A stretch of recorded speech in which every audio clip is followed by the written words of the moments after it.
How to fix a Oorchid-Co22 error in Hyperscape on Windows 10.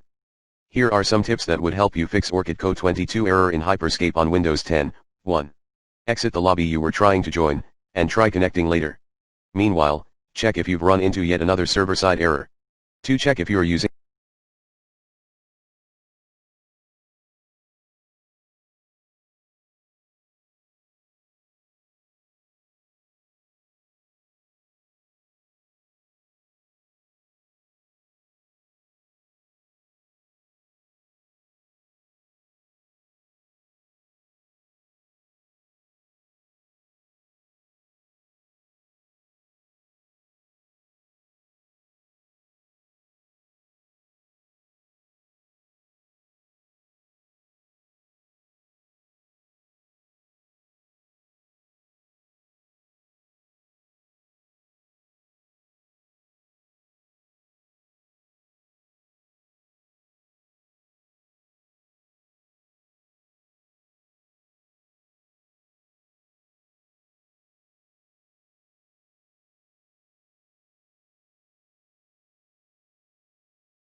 the latest patch.